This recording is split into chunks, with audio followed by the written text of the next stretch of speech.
Cobra Kai season 6 part 2 are episodes 6 through 10. I thought part 2 was really fucking good. Way better than part 1. Part 1 was like kind of boring. It was like, entering us into that, winter phase because, they won at the end of season 5. Silver went away. They all finally beat him. All the kids from Cobra Kai are joining Miyagi Do. So, season 6, part 1 was cool. Like I told y'all in my part 1 rant, I didn't feel like up until episode 5 is when shit really got interesting, with Tori's mother dying, and then Johnny and Daniel get into it again. But in part 2, I loved everything. I don't know how the fuck Devin or Dimitri made this team or how they even made the cut because they don't even try. All Devin do is bitch him on about how she is not good, how she is not one of the best, to where she cheated and put laxatives in Kenny's drink just so she could make it in the runner up. But for her to do nothing in this tournament. I said this to my sister, and I'm just wondering, what the fuck is the point of having a women's championship tournament if they were already going to pick Sam to win the championships? And then in part 3, I am going to say this, in part 3, she chooses not to fight because she just couldn't do it or she didn't want to do it. So I feel like, okay, they could have chose Devin to at least show what she can do to try to see if she could win the championship tournament. But automatically they picked Tori. So, and she said she wasn't going to fight. So I just don't get it. I do feel like I did enjoy Tori winning the championship in part 3 because I feel like, she needed something. She needed to know that she is good at something. Without her mother there, and life just became extremely hard. You feel me? So I did like that she did win a championship. And I did like that Miguel was the one who won the championship. It started with him bringing back Cobra Kai, and then it ended with him being a championship. I was okay with that. Even though a part of me really wished Robbie would have won it, because I feel like they made Robbie captain for him not to really, you know what, I ain't even gonna say that shit, because he did prove himself. Robbie proved that he can go hard. You feel me? And in that locker room scene with him and Johnny, I absolutely loved. I love that they both were vulnerable. I love that they both was emotional. I really love that Robbie, felt like at the end of the day, even if I didn't win a championship, even if I didn't become number 1, I still gave all my heart and soul onto that mat, to where it's okay to be in a second spot place because I know I fought with love. I know what I fought with honor. So I ain't even gonna say Robbie ain't go hard, because he did go hard. It didn't take him to episode 10 to really go hard, because episode 6 through 10, he was really distracted with Troy being on the other team, thinking she slept with Khan. So he was really distracted to where he wasn't bringing his A game, to where, like I said in my part 1, I feel like Miguel was corny as fuck for trying to always point out, oh, you're captain and you're squandering it, la la la la. Like, they didn't win any challenges up until Miguel got on the mat and won one for them. Other than that, they were losing like a lot. They were losing a lot of the fucking championships. So it was just like, I just feel like it was corny for Miguel to just point out, oh, Robbie, you're a shitty captain, and yada, yada, yada, yada. You got this opportunity, and you're squandering it, and do that, and do that, do. I thought that was corny, because I feel like they just became close. They're like brothers at this point, best friends, and I just feel like, bro, why are you being so corny? Why are you trying to ruin his chances as captain because you didn't make it into Stanford? I thought that was really cheese. Like, I thought that was tomatoes as fuck. I thought that shit was corny. But, Miguel eventually does come around and apologizes for his behavior and just, realize that, you know what? At the end of the day, Robbie beat you fair and square, so what are you really mad at? When they got on the mat to see who was going to be captain, Robbie beat him fair and square. And, Miguel had to understand that, like, you didn't cheat.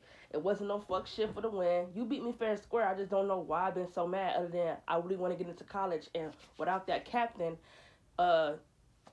without the captain name tag or whatever, he wasn't going to make it in. So I did like that he did eventually turn around and apologize to Robbie, because I thought his behavior was corny as fuck too. I ain't even going to cap. But I think in part two was really amazing. I'd say out of all the episodes, the one that was really the most boring to me was episode 7. I do not care about Daniel trying to find more into Mr. Miyagi's past. I just didn't care. I'm just trying to understand, What was that for in season 6? What's the point? I just don't get it. Like, okay, we understand the past. Mr. Miyagi isn't perfect, but I feel like, couldn't we just keep that hidden? I understand what it was doing. In season 6, I can't agree. Johnny gets most of the character development and most of the storylines. Like, he gets the storyline of getting married, he gets the storyline of having a baby. He has Robbie and Miguel as his sons. Um, he's like really getting most of the character development. So I feel like they made the whole thing about Mr. Miyagi's past to have Daniel to do something. But I feel like Daniel didn't need that in season 6 because I still found him interesting in season 6. You feel me? I didn't think he needed the whole storyline of dialing in Mr. Miyagi's past. I didn't care about that because I feel like it does nothing for me. As an audience member, it's like, okay, can we just wrap this shit up already? Can we just wrap it up? Because I was like really over it with this whole Mr. Miyagi shit. And I definitely love that they brought Terry Silver back. Even though I feel like it might be a continuity thing because they never mentioned how the fuck he got away from the police. Because at the end of season 5, he was on his way to prison or jail for assaulting Stingray. So it's like, how the fuck did he... How the hell did he attempt to make a new dojo, hire another sensei, put himself in a Sakai Taikai tournament if he's wanted? Because if he didn't go to jail, that means he got out of the police car. I mean, he got away from the police, which means he should be wanted. Him and John Kreese. How are they both in a Sakai Taikai tournament if they're wanted? John Kreese escaped prison. And Terry Silver was arrested at the end of season 5. How are they even around the world when they're wanted? Their faces should be all over the news. But nobody ever brings that up. That is what's so crazy to me. It's like, nobody's going to bring it up that they're both wanted and they're both in the Sakai Taikai tournament. That's crazy to me. That nobody ever brought it up that they really shouldn't be here. Because it's like, how the fuck did they get here? If they're wanted. I just thought that shit was crazy. But I definitely agree with them bringing back Terry Silver. Because I feel like in the beginning of season 6, they were making John Silver the villain. But then they stopped giving him screen time. And at this point, I was over John Kreese being a villain. I was over him and his little obsession with fucking karate and Cobra Kai. I was just really over it to where it's like, okay. Like, can they do something with him, with his character, other than him just being so obsessed with karate? Please. And it's just like, I was 100% on board with them bringing back Terry Silver because in season 4 and 5, I really enjoyed him as a villain. I loved his build up as a villain in season 4, and I really enjoyed him as a villain in season 5 because I feel like he's just like a breath of fresh air as a villain. Him as a villain it just seems to come natural. He's so charismatic. He be having me dead as fuck because he's so manipulative and he like to act like he don't know what he be doing when he know exactly what the fuck he be doing. So stop it. And his obsession with Daniel is like so crazy to me. Like if y'all see the way this nigga be looking at Daniel when they be at the Sakai Sakai tournaments or how he be in the shadows, it's like I wish they would have done something more with that because it's like in Karate Kid 3, he was training Daniel and he got like a kick out of him. Like he got a kick basically torturing him. So I just feel like, okay, if their storyline is done from season 5, why the fuck is he still obsessed with this grown ass man? Like, whenever he look at Daniel, he just get a smirk. He always has something to say to him. He just can't help himself not to do something to him. It's just getting real obsessive, and that's literally how his character is written. Like from season 5, that's how his character was written. Like season 5, he was so obsessed with Daniel. Like he just could not help himself. Like he just had to pick with him. I just think that was really funny. The John Kreese and Terry Silver action is like some of the funniest shit. John Kreese trying to get revenge on this nigga for putting him in prison is some of the funniest shit ever. Their fights be cracking me up. The fight that they had in episode 10 was really good. John Kreese was getting his ass beat. I was laughing my ass off because Terry Silver was whooping that ass. There is something else I want to mention before I even talk about episode 10, because episode 10 is probably far one of the greatest episodes I've ever watched from any show. Episode 10 was so fucking good. It was just so good. This episode, Episode 9 is when Robbie and Khan fought. Episode 9 was a great episode too. Robbie got his fire back. He beat Khan. I was so happy for him because it's like, yes, that's the Robbie I see. The Robbie in season 4 who was kicking ass in the tournament. The Robbie in season 4 who whooped Kenny ass, even though that was his friend. That was the Robbie on that fucking mat who beat Khan. Episode 10, he was fighting Axel. Yeah. He was fighting Axel, and then Khan hit him with a sneaky move like a bitch, and that's how everything started happening with an all-out brawl. That's what happened. I sometimes get the episodes mixed up because they are taking place. Because y'all know how they be doing tournament after tournament. Y'all know what I'm talking about. But in episode 8, Dimitri pissed me off, and a lot of fans would say they were mad when they broke up Dimitri and Yasmin. Me personally, I really don't give a shit because they never really did much for their relationship.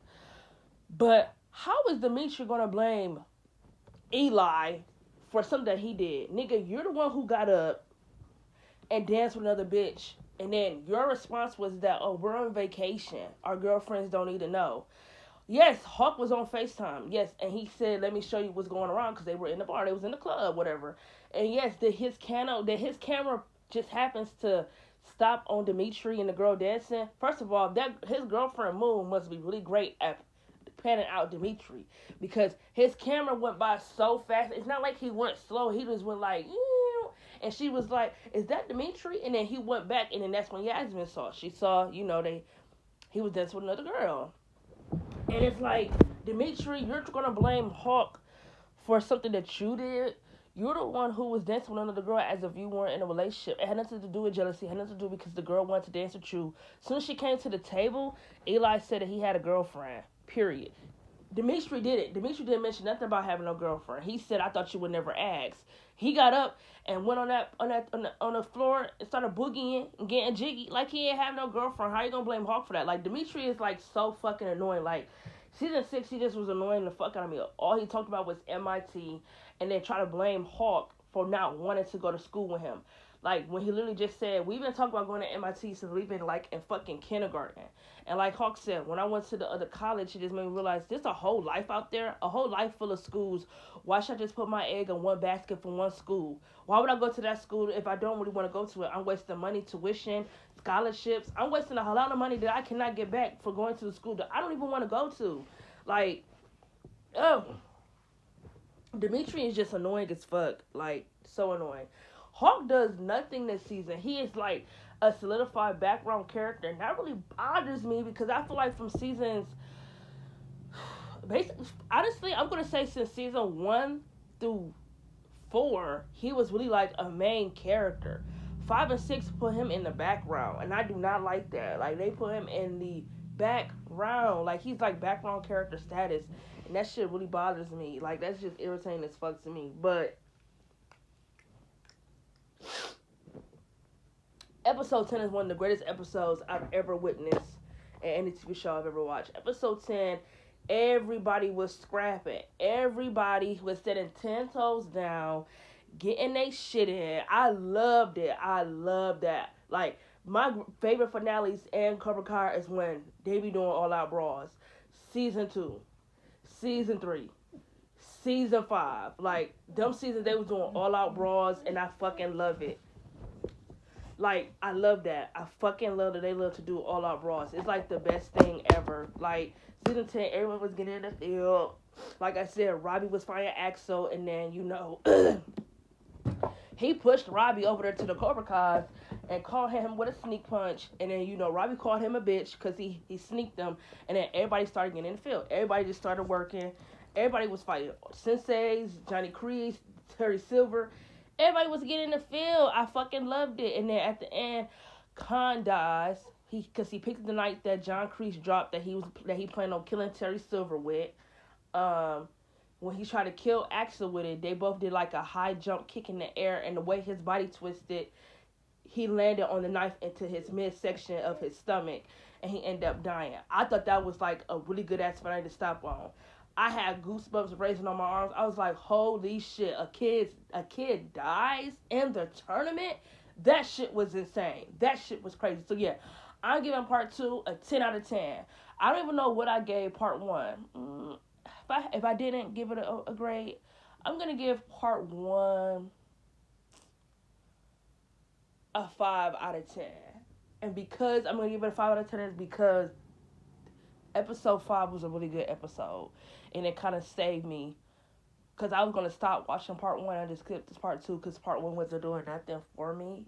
But oh my god, my allergies. But once I watched episode 5, I was like, you know what? Yeah, part one is really good because of episode 5. So I give part one a 5 out of 10 because of the last episode was really really good. But part two is simply a 10 out of 10. Like part two was really good. I really love that they brought Terry Silver back. I love that. Um, to know that he's doing everything, like to be in the Saikai Taikai tournament because he has cancer, they want you to feel like they did want you to feel bad for him, and I did a little bit because it's like, you know what, I do feel bad for him because I feel like him and John Kreese, they have no children, no wives, no nothing.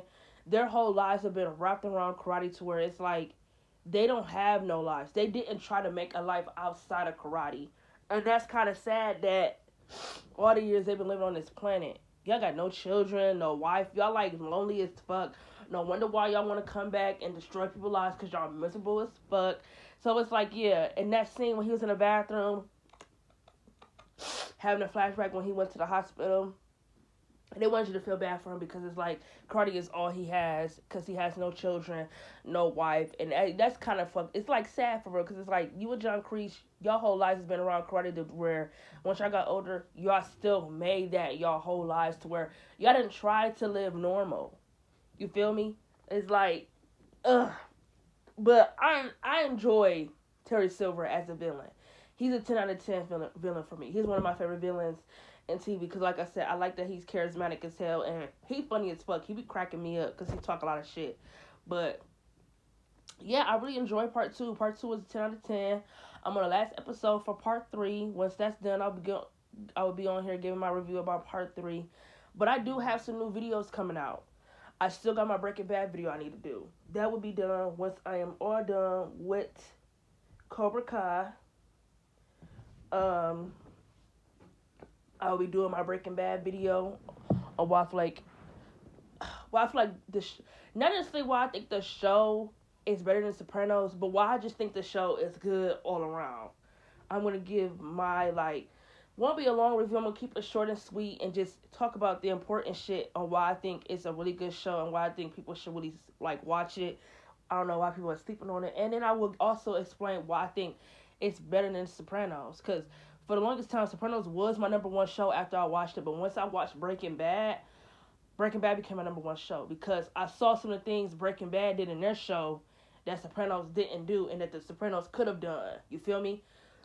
Because in my season 6 rant for Sopranos, I mentioned it numerous of times that Sopranos was scared to take stakes. There was so many things they could have done in Sopranos to take stakes, and they refused to do it. And I'm not gonna get into it because I mentioned it on in my season 6 rant. But yes, I have the Breaking Bad video out on why I think that's why Breaking Bad is one of the best shows I ever watched. And then I will also be talking about Telltale's Walking Dead. I'm going to be talking about Kenny's character. I'm going to be talking about season 2. Whatever I could talk about from Telltale's, the games, I would, make videos about it. You feel me? Because I really love Telltale. So yeah, them are all feature videos coming out. I'll go over it again. I have part 3 of Cobra Kai coming out. That review will be out soon. Then I have the Breaking Bad video coming out soon. Then I have Telltale videos coming out. So yeah, just all future content. And like I said, every Friday will be a Found Season 2 episode review. So please be looking forward to that. Other than that, this is my review for Cobra Kai Season 6 Part 2. Catch y'all later.